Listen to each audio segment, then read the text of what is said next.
जैसे मैं 3 world record बना चुका हूँ। एक मैंने कोरोना में विश्व कीर्तिमान स्थापित किया था, सबसे अधिक लोगों को जागरूक करने का। अभी रिसेंटली 6 महीने पहले एक वर्ल्ड रिकॉर्ड बनाया, उसमें मुझे India book of world record, Asia book of world record, London book of world record, UK book of world record, इतने विश्व कीर्तिमान दर्ज करने वाली कंपनियों ने मेरा नाम वर्ल्ड रिकॉर्ड में दर्ज किया।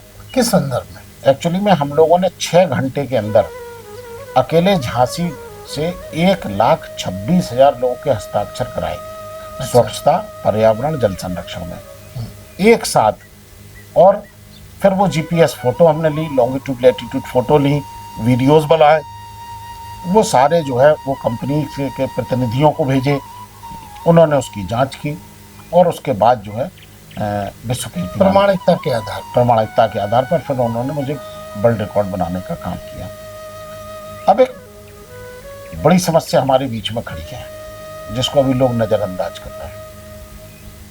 जैसे हम प्राकृतिक जल स्रोतों को बचाने की बात करते हैं, तो एक्चुअल में है क्या कि जो हमारे पूर्वज थे वो बड़े साइंटिफिक तरीके से समझाया करते थे।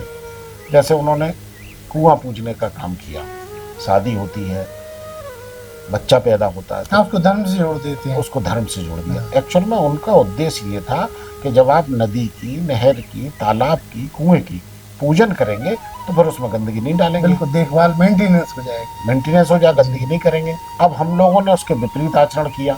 हमने अपने घर का कचरा, कूड़ा और पूजन की सामग्री सब पॉलीथिन में बांधी, नदी में अरे मैं बताऊंगा आपको, कुएं को तो लोगों ने अपने घर तोड़ा, पुराना घर तोड़ा, नया घर बनाया, कुएं को बंद कर दिया। अब उसका दुष्परिणाम देखिए। आज से 50 साल, 40 साल, 30 साल पहले जो हमारा भूजल स्तर था और आज भूजल स्तर देख लीजिए कितना घट गया।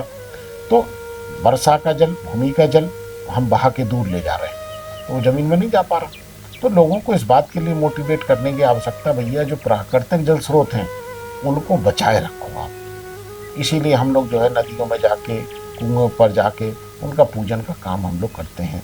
कहीं ना कहीं उद्देश्य हमारा ये होता है कि हम प्राकृतिक जल स्रोतों को बचाएं। खैर मैं बात कर रहा था एक बड़ी समस्या की, अभी लोगों का ध्यान उस तरफ नहीं है। हम पर्यावरण बचाने की बात करें, हम नदियों को बचाने की बात करें, हम प्रदूषण की बात करें, इस सब की जड़ में है क्या? इस सब की जड़ में है ये कि हमने कचरा प्रबंधन करना नहीं सीखा। एक्चुअल में पूरी बात कचरे से ही शुरू होती है और कचरे पे समाप्त होती है।